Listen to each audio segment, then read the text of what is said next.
Today, on this episode of Adapt and Respond, I want to talk about Ohio State. I want to talk about just how realistic it is for Ohio State to reach its stated goal of putting together a trifecta, beating Michigan, winning the Big Ten championship, and winning the national championship.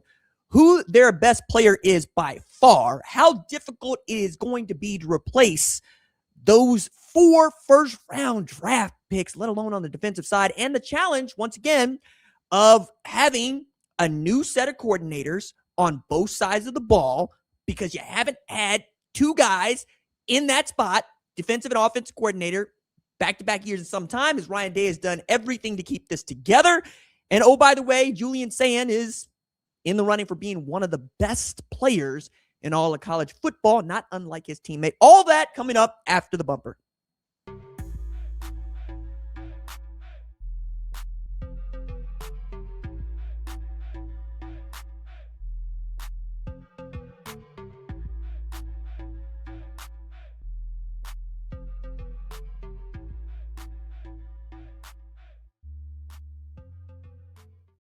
What's up, kid folk? It's RJ Young. I am not on a step mill. If this is your first time watching Adapt and Respond, thank you for joining us here. We talk college football year round. If you're into that, hit that subscribe button, like this video, answer the question in the comments below.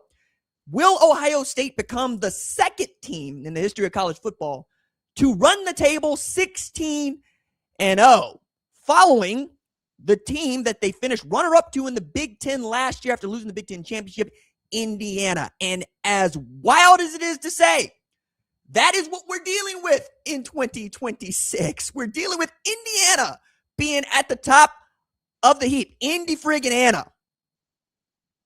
It's been a very, very long time since anybody had anything nice to say about Indiana. You got to remember, this is a program that was the losingest in FBS until the middle of last year. And that was after putting together an 11-win season where they made the college football playoff. But Indiana has now become a team that everybody has to reckon with, including Ohio State. And it used to be that Ohio State was chasing Georgia.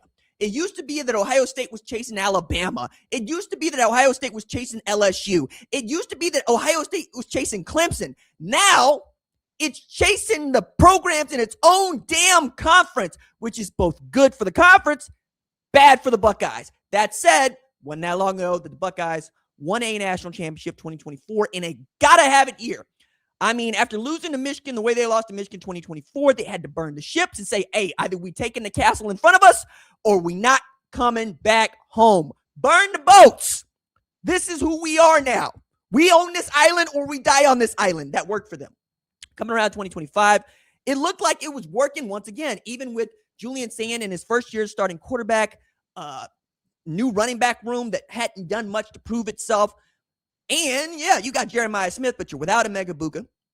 And you had to watch Carnell Tate become the dude that he's becoming. And oh yeah, a defensive coordinator that you, Buckeye fan, were not at all interested in. It's one of my favorite storylines about last season, especially around Ohio State, is how many Ohio State fans had already had it up to here with Matt Patricia before he'd even called a friggin' play.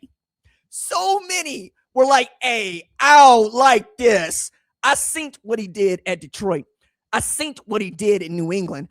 I ain't about this. Why is this our defense coordinator?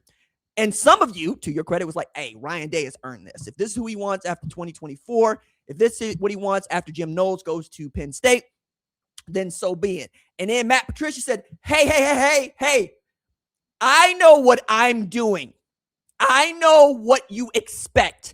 I know how to coach and call defense. And my God, did he.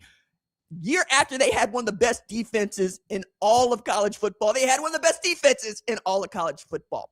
In large part because you got Caleb Downs over there, dog. And Caleb Downs was a damn cheat code. You know what I'm saying? Like, Caleb Downs could do anything you wanted. Do you know why I don't think that the T-Rex is the most feared dinosaur in all of existence? It's because the pterodactyl exists. Look, I be watching this little dragon show y'all watch, right? I be watching this little dragon show called House of the Dragons or House Dragons or whatever it is you want to call it. And the thing that always frustrates me is why these people on horses and pulling wagons and walking feel like they gonna win a fight with somebody that got a dragon. And by the way, Rhaenyra and her posse, they got all the dragons. They got all the dragons. Ain't nobody else got no dragons. So I'll put it this way. If you drop a 5th gen fighter into medieval times, what do you think is going to happen? Who do you think is going to win that fight? That frustrates the hell out of me. It's what, like, I used to do a book review podcast, believe it or not, called I Hate Dragons, because dragons be messing up the whole damn story. You cannot believe any story that involves a dragon, because the dragon, like Superman in any comic, just overwhelms and overcompensates for the story. I have something that flies. I have something that breathes fire. You don't have anything that flies, and you have anything that breathes fire. And you gonna think, you're gonna be shooting harpoons at dragons, and they not gonna come around and flay you. Like, it's so much about this story to just be wild. But the reason I go with the pterodactyl and the dragon is that's what Caleb Downs was at Ohio State. He's a damn pterodactyl. He could fly. He could do things other people could not. He was, the football term is eraser, but I don't like that one as much because, well, erasing a mistake is one thing. Being the thing that is inflicting carnage is another. That was Caleb Downs on that defense, and that defense was nasty. My God, it was nasty. Who's the best defender on that team right now, though? That's the question that many people would ask, right? Now, they added some great tools, right? Earl Little ain't going to be a dude, right? I genuinely believe that. But I think Jalen McClain has the best opportunity to be that dude for them over the top. He showed a lot at that free safety position. I think he can come back around. I know that you're going to be retooling, and we're going to see what happened to Edric Houston on the front line. But, defensive line is always Larry Johnson III, making something really great into something outstanding that go win championships with. I think their best defender, once again, for me, is going to be in the secondary. Now, we can argue about that, but that's the nice thing about the Buckeyes is you can argue about a lot of this. I still think one of the better acquisitions that Ryan Day has made over the last few years is his coaching staff, right? From getting it right with Matt Patricia, getting it right with Chip Kelly, understanding what needs to happen, and being ahead of the curve on the name, image, and likeness transfer portal part of this. Like, at the time that Ohio State spent a reported $20 million on their roster going to 2024, that seemed like an astronomical amount. But Ohio State read the rule book and said, oh, cool, we can just go get who we want. Fine. And that is what they've done. They have not missed on their talent evaluation, and they have not let money get into the way of their talent evaluation. It's huge, right? It almost makes you want to look at them and go, hey, why don't y'all be mad more? And, they be mad about losing to Michigan, but they ain't mad about the way college football is going because they're going, hey, look, whatever it is, we're going to be down to do it. Make the rules whatever the rules you want them to be. We're going to be about it. I appreciate that. I very much do. Who is that friggin' pterodactyl on the Ohio State defense, though? They ain't got one. Now, for reasons, we could make that into a thing. You ain't got no dinosaurs. You ain't got no pterodactyls. You ain't got no dragons. But to look at the Buckeye defense and to believe that it is going to be underperforming would be wrong. To believe that it's going to be challenged is, we'll get to that here in a minute. Which leads me back to the offense, which I think is going to be really the most interesting and important part of their season in 2026. You have Julian Sayin coming off of being a Heisman finalist and what I think is one of the 2-3 best quarterbacks in all of college football. You got Jeremiah Smith coming back off of what was also a Heisman finalist season and was robbed the Biletnikoff Award really for the first time. Like, I can make an argument that he probably should have won it over Travis Hunter, but given what Travis Hunter was doing in 2023, we can discuss that, right? 2024, excuse me. We can discuss that. 2025, dog, like, to give it to Mekhi Lemon, I'm not sure about that. It's one of these really crappy quirks of these committees. They do not like giving these awards to younger players, and they certainly don't like giving them more than once. I don't believe in that. I believe that if you're the best damn player in college football for 3 consecutive years, be the Heisman Trophy winner for 3 consecutive years, and we can have that argument about Jeremiah Smith, but we don't argue about who their best offensive weapon is. It is Jeremiah Smith. However, he's going to need help. The glaring weakness for the Buckeyes last year was its run game against Power 4 teams. Yes, Bo Jackson came on to be a 1,000-yard rusher, but that's not exactly how you drew it up. And we know this because that man didn't even touch the ball against Texas. They had to figure out later that this was their best tailback. And you lost some dudes, right? You also lost Quincy Porter and Mylan Graham to the transfer portal. They're going to be playing at Notre Dame, which expects to be a really good team this year once again. So that means that guys are going to have to show up. Now, I know y'all love White Boy Bo, and I think White Boy Bo can play. I think he can play. But you also got Devin McEwen. And Devin McEwen isn't getting as much, shall we say, conversation as he needs to.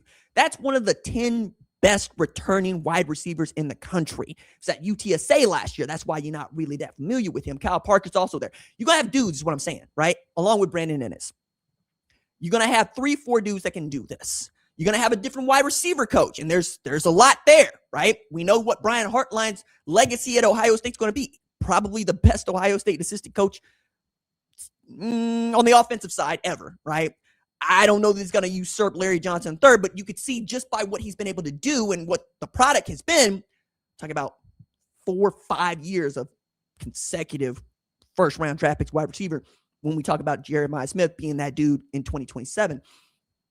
But defensively, we know that Larry Johnson Sr. is going to be tough to overcome too. But that's just the point, right? Now, what are you going to be able to do with this, a little bit more added to the offensive line, another year of Julian Sand, frankly, another year of Jeremiah Smith getting better too, because it ain't like he's getting worse. That's the scary thing about that. I think that Jeremiah Smith should have the kind of season this year that Jackson Smith and Jigba had with a championship.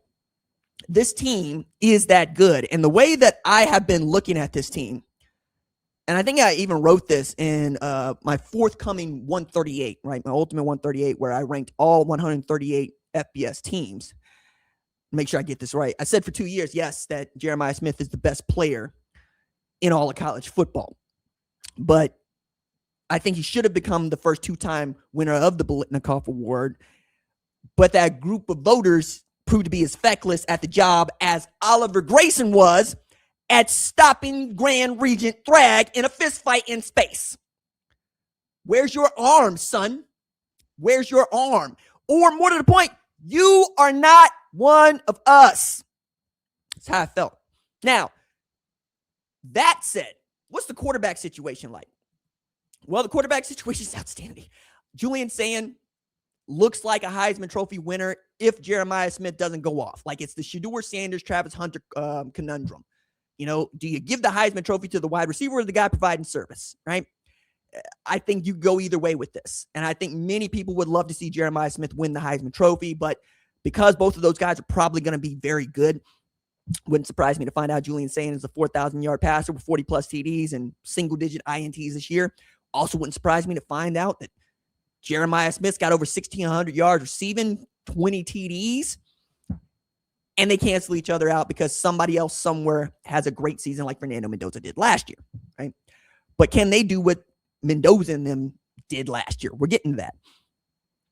Behind him, Tavian St. Clair seems like the guy, if all things go well, will be the guy in 2027. But, we also have seen when Ryan Day doesn't feel good about it, he'll go into the portal like he did for Will Howard.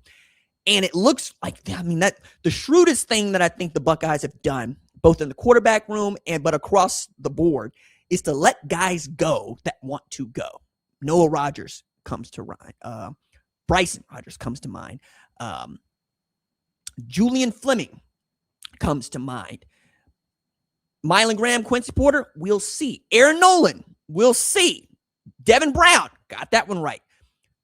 I think they're in a great spot. And Nick Saban choosing to retire when he did, yes, that's the reason you get Julian Sand and Caleb Downs. But it's, hey, man, you got to be in it to win it. And they was in it, and they won it. On the schedule part of this, though, that's where I think it can get really interesting. Because we have folks that are now saying Ohio State has one of the 5 toughest schedules in all of college football, maybe the toughest schedule in the entire Big Ten. And I think unpacking that really starts with Texas, right? Because Texas has already got a tough schedule, but Texas also feels better this year than it did last year. However, I was saying the same damn thing last year. I was saying Texas was great, and then Texas went out here and said, no, we not, and lost to 3-9 Florida after taking a 14-7 loss to the Buckeyes. So to start, the Buckeyes will go ahead and thump Ball State on the Big Ten Network. Then they're at Texas, and that's one of the biggest games of the season all year. We're going to watch that one, and we're going to draw conclusions from it like we did last year. Julian Sand versus Arch Manning. Jeremiah Smith, my God, versus Grayson Littleton. And that game is on the 40 acres this year, right? That is one of the other reasons it's highly anticipated. That is an interesting environment, hard environment. It's going to be hot as hell. It's going to be hard to play football in that heat. Then you get to go beat the hell out of Kent State, in which case I expect to see a lot of Tavian St. Clair. Then you start your Big Ten schedule.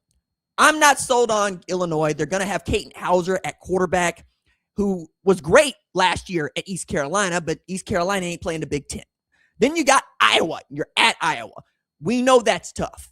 Kamari Moulton averaged about 5 yards per carry over the last couple of years, and Phil Parker's defense is seeking whom it may destroy. Iowa was basically 4 plays away last year from going undefeated, and they were the closest to beating Indiana last year. That is not an easy place to play. That is not an easy team to beat. Buckeye fans will know that. Maryland is in a dogfight this year. Mike Locksley putting it all on Malik Washington to win, dog. It ain't looking good. And to make matters worse for Maryland, you the homecoming, dog. You the homecoming. Maryland, you the homecoming. I don't think you're going to have much to say about it either. Then they got at Indiana. Biggest game on the schedule we didn't know was going to be there that started this time last year. Frankly, we didn't. We didn't expect it was going to be there. But that's the team they're chasing, right? You got to get past that team to be the number 1 team in the country for me. I think Indiana ought to start the season as the number 1 team in the country. They earned that. Nobody's beat them since the Buckeyes did last. Since the Notre Dame did, and then the Buckeyes, right? So Buckeyes beat Indiana last game of the regular season, or second to last game of the regular season. And then Notre Dame beat Indiana in the college football playoff. But since then, ain't nobody been able to beat Indiana, including Ohio State, who needs to get one back. And doing it at Bloomington is going to do a lot to make people feel a lot better about this, right? You get the bye week, and then you're at USC. And I've got USC right now looking like a top 10 team. I genuinely believe this. You've got, I think, the best play caller and the best defensive play caller as a tandem in college football. You have Lincoln Riley, and you got Gary friggin' Patterson. Gary Patterson, who's a Hall of Famer. Gary Patterson, who made everybody else run the 4.25, not unlike Mike Leach made everybody else run the air raid. Now, you could tell me all about Lincoln Riley as a head coach, and I'll listen, because he's head coach at Oklahoma, and those of you that know from me know from Oklahoma. But as a play caller, one of the very best. As a developer of quarterbacks, maybe the very best. I mean, the dude got 3 Heisman Trophy winners, dog, in, let's see, 17, 18, 22. I mean, damn. 5 years, 3 Heisman Trophy winners at quarterback. If they can nail it with their evaluation and their maturity going into the season, that's a tough game at SC this year for the Buckeyes. Then you've got Oregon at home. Dan Lanning's team's going to be prepared. You know, we're going to learn a lot about them to open the season when they play Oklahoma State, play Boise State. I think Oklahoma State's going to be a lot better than people think. Boise State is going to give them a run. I don't know if they're going to win that game, but that's a game that could decide who's in the Big Ten championship as well. Then it's Northwestern at Nebraska, Michigan versus Bryce Underwood, Kyle Whittingham, and hopefully the Big Ten championship for them. Really, really, really interesting game. The other part that I want to throw into here is just how much more of the NFL Ryan Day is injecting into his program. Earlier today on this recording, this is June 30th, which is a Tuesday, Ohio State hired veteran NFL scout Andy Howell as a college scout. That means they hired a dude that's worked the last 14 seasons in the NFL, Browns, Jets, Dolphins, for the last 10, to help them identify the next crop of great college football players that can help them. Again, the Buckeyes aren't letting off the gas. They're just adding more fuel to the fire. It's always fun to talk about Ohio State because Ohio State fans really love their Buckeyes. And frankly, y'all make up a lot of this channel, and I appreciate you for it. But it's also a lot of fun because we agree on one thing. Winning is the most important part. Period. So I'm going to say it this way. If Ryan Day would like to shirk the Michigan part, where he ain't got a great record, it's not winning a national championship or even beating Michigan that might do that. You run the table 16-0 through this schedule, we're not going to have much choice. You're going to be mentioned as, if not the best, the best Ohio State head coach in history. Because that'll give him 2 national championships with a 16-0 record. Urban ain't do that. Woody ain't do that. Jim Tressel ain't do that. You see where I'm going with this.